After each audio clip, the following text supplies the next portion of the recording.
들이 세례를 받으실 때 성찬 주일에 이런 말씀을 가르침 받았습니다. 은혜를 베풀어 주겠다. 세 가지가 있는데 말씀 시간, 기도 시간, 성찬이 진행되는 성례, 세례와 성찬이 벌어지는 시간에 하나님이 은혜를 주신다. 이 말씀을 성경 말씀을 중심으로 가르침을 받았습니다. 오늘 종료주일을 맞아 성찬식이 거행되는데 모든 성도님들의 개인, 가정마다, 자녀들마다 하나님의 은혜가 충만히 넘치는 이 시간 되기를 간절히 소원합니다. 오늘 본문 말씀은 11장부터 이어오는 말씀입니다. 말씀의 줄거리는 예루살렘에 예수님께서 입성하시면서부터 발생되는 문제가 되겠습니다. 사람들이 난리가 났습니다. 그동안 3년간 사역을 해오신 예수님께서 이스라엘에 큰 파장을 일으키기 시작했습니다. 많은 지도자들, 숨어있던 사람들, 로마의 압제하에서 숨죽이며 나라를 위해서 기도해 오던 사람들 중에 드디어 우리 나라에 진정한 지도자가 나타났다. 이렇게 공언을 하며 준비를 하고 있었던 사람들이 있었습니다.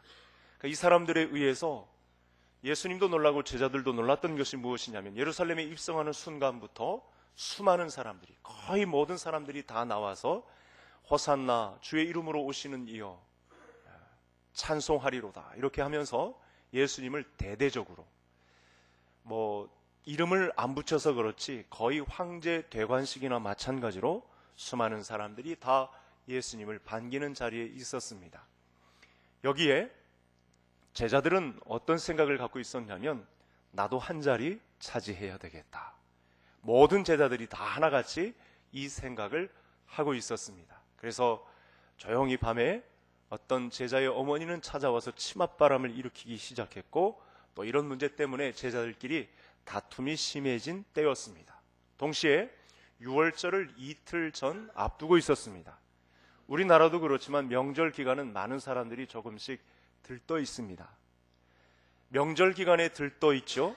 그 다음에 새로운 지도자가 나타났다는 사실 앞에 아주 많은 사람들이 환영을 하고 박수를 치는 과정 중에 있습니다. 예루살렘의 공기가 달라진 것이죠. 많은 사람들이 생각할 때 이제 무슨 일이 일어나도 일어나겠다. 이거 천지가 개벽하겠다. 이런 생각을 모두가 다 갖고 있었던 때였습니다. 명절 기간과 겹쳐서 새로운 지도자가 나타났다는 사실 앞에 많은 사람들이 술렁거리고 있었습니다.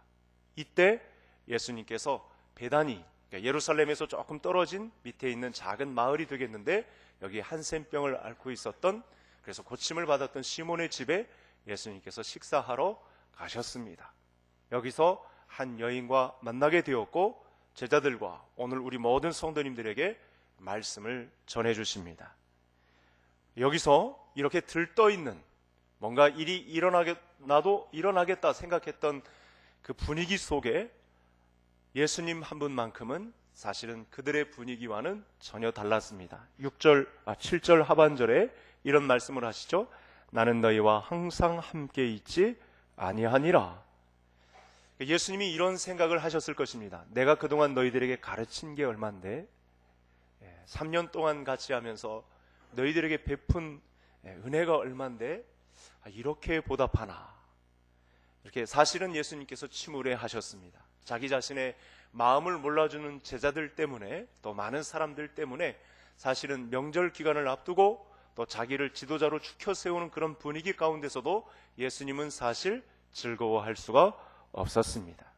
예수님의 아픔은 사실 제자들에게 철저히 외면당했다 이렇게 싶을 정도로 예수님은 그렇게 기분이 좋지 않으셨습니다. 자, 이제 며칠 후면 예수님께서 형장의 이슬로 사라집니다. 그래서 예수님은 이 문제를 놓고 제자들과 고민하여 같이 기도 좀 해달라. 너희들이 내 마음을 좀 알아줬으면 좋겠다. 이런 마음으로 제자들에게 말을 건넸습니다. 그 전에도 내가 고난당하고 이 제사장들에게 잡히고 결국은 십자가에 못 박힐 것이라는 사실을 그동안 계속해서 반복적으로 가르쳐 주었습니다. 그런데도 그 절정의 시간을 앞두고 있는 이 순간 제자들이 이 사실을 알지 못하고 있습니다.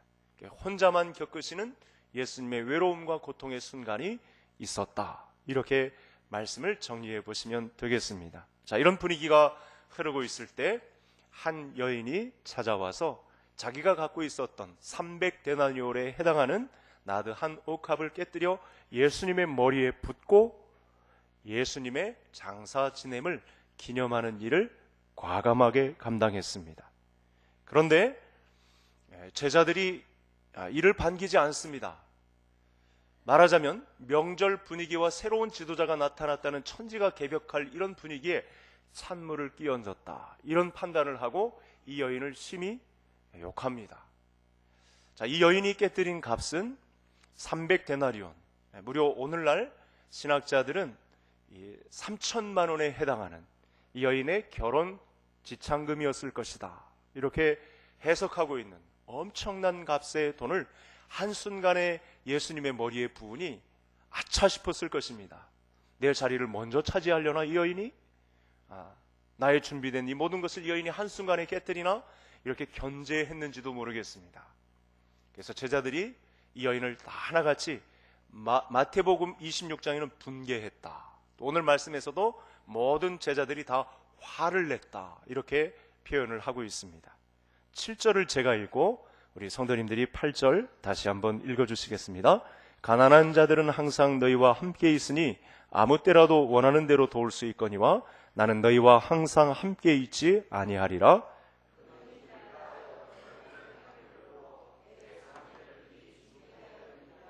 아멘.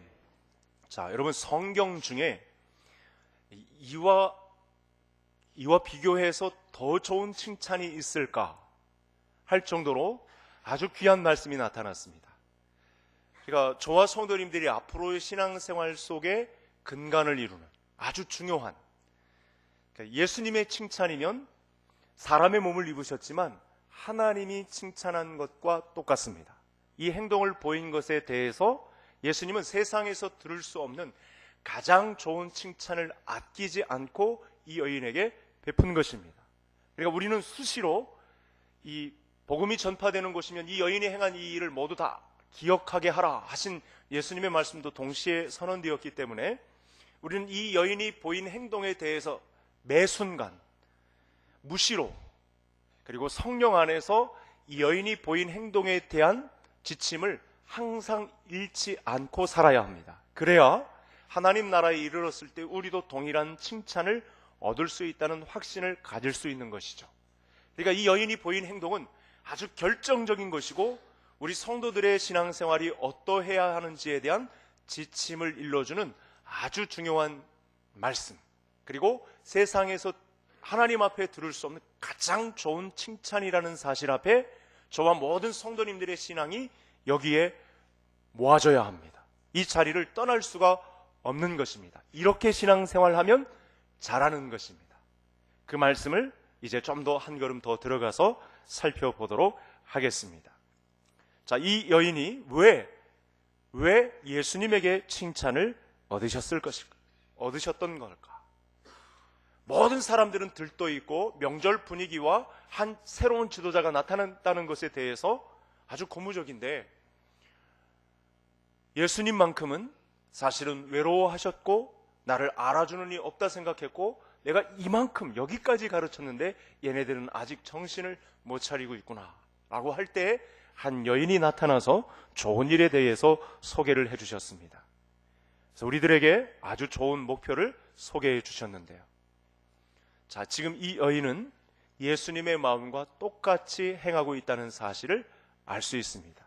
어떻게 똑같이 예수님과 똑같이 이 일을 행사하고 있냐면, 이 여인의 마음도 예수님과 똑같이 한 생명이라도 외면을 당하거나 섭섭해하지 않도록, 그리고 결정적으로 대신 장례를 치러줄 수 있는 각오로 이 여인이 서 있었다는 사실입니다.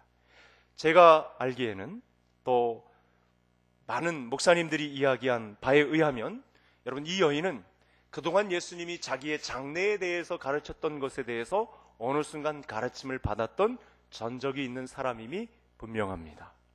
예수님이 그동안 수없이 반복해서 자기가 장사 지낼 것에 대한 이야기를 하셨거든요. 십자가에서 돌아가셔서 우리 죄를 대속해 줄 것에 대한, 대제사장들에게 잡히고 결국은 죽음으로 생을 마감할 것에 대한 이야기를 예수님께서 제자들에게 가르치셨거든요. 그 가르침에 제자들뿐만 아니라 많은 사람들도 있었을 때에 이 여인은 들었음이 분명합니다. 그래서 오늘의 장례를 준비하는, 결혼 지참금 무시무시한 금액을 들고 와서 한꺼번에 예수님의 장례를 미리 준비할 만큼의 시간을 준비해 놓고 있었다는 사실을 알 수 있습니다. 따라서 저는 이 여인의 준비된 행동이 우리 오늘 예배에 참석한 모든 성도님들에게도 준비되는 은혜가 있기를 바랍니다. 가장 가깝게는 혹시 홀로 남아서 외로움을 당하거나 고통에 있거나 또 마치 죽음을 맞이하는 순간처럼 아주 절체절명의 순간을 맞이하고 있는 성도님들이 있을 때 그분을 혼자 두지 말고 마치 예수님과 같이 이 사람을 생명의 사람으로 전환시켜 줄 수 있는, 그와 같은 일을 대신 장례를 치러줄 수 있는 마음으로 준비되는 성도님들이 되어야 하겠습니다. 그동안도 잘해오셨지만 앞으로도 여러분 끊임없이 예수님의 장례를 준비하는 삶을 이 종말의 시대에 우리들도 예수님의 장례를 준비하는 삶으로 살아야 한다는 사실입니다. 예수님이 자리를 둘러보실 때 자신의 장례를 준비하는 여인은 이 여인밖에 없었습니다.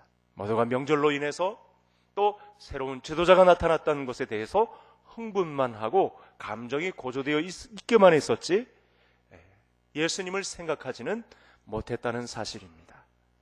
근데 이 여인이 예수님에게 좋은 일을 하였다고 칭찬을 듣습니다. 자, 이제 이 다음 단계, 왜 예수님께서 이 여인을 그야말로 가장 좋은 일을 하였다고 칭찬 듣는 여인이 되었을까? 저를 따라 하시겠습니다. 이미 죽은 자로 여겼다. 자, 이 여인은 예수님의 죽으심을 보았습니다. 그와 함께 예수님의 죽으심과 함께 자기 자신도 장사 지낸 바 된 존재임을 예수님 앞에 보인 것입니다. 이것이 예수님의 앞에 가장 좋은 칭찬을 듣는 결과가 나타납니다. 바꾸어서 말씀을 드리겠습니다. 예수님의 죽으심과 전혀 관계없는 삶을 살아나가면 여러분 문제가 많아집니다. 개인적으로도 그렇고 교회적으로도 그렇고 가정적으로도 그렇고 내가 죽은 사람이다, 이미 죽은 자로 여기지 않으면 여기저기서 문제가 터지기 시작합니다.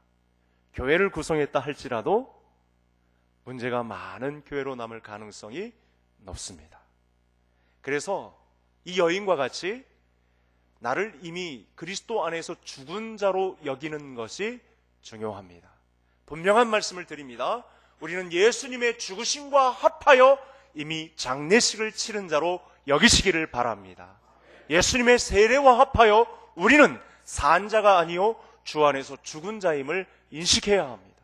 로마서 1장에서 사도 바울이 우리에게 분명히 말씀하고 있고 6장까지 계속해서 끊임없이 죽은 자로 여기라. 십자가에서 그리스도와 함께 장사 지낸 바 된 자다. 심지어 로마서 1장에서는 우리 모두는 사형수다, 이렇게 말씀하고 있습니다. 여러분, 왜 세상이 이렇게 시끄러울까요? 우리 가정마저도 왜 이렇게 문제가 끊임없이 펼쳐질까요?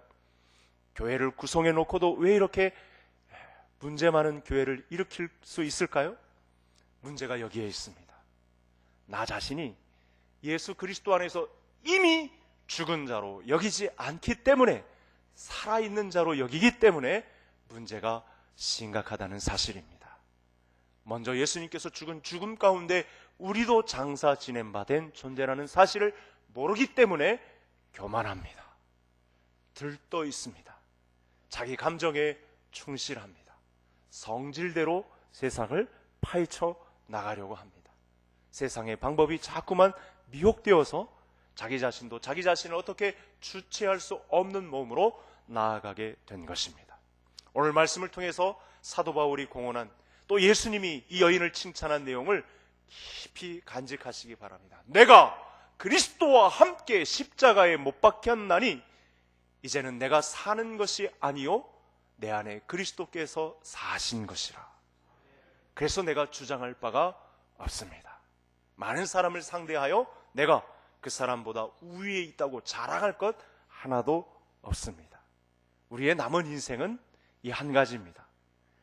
예수님의 장래에 나도 연합하여 장사 지낸 바 된 존재, 그리스도와 함께 사형수와 같이 죽음을 지닌 존재, 그리스도와 함께 장례식을 이미 치른 존재, 나는 이미 죽은 자요, 예수 그리스도 안에서만 살 수 있는 자로 여기며 살면 우리 모든 문제가 풀어질 줄로 믿습니다.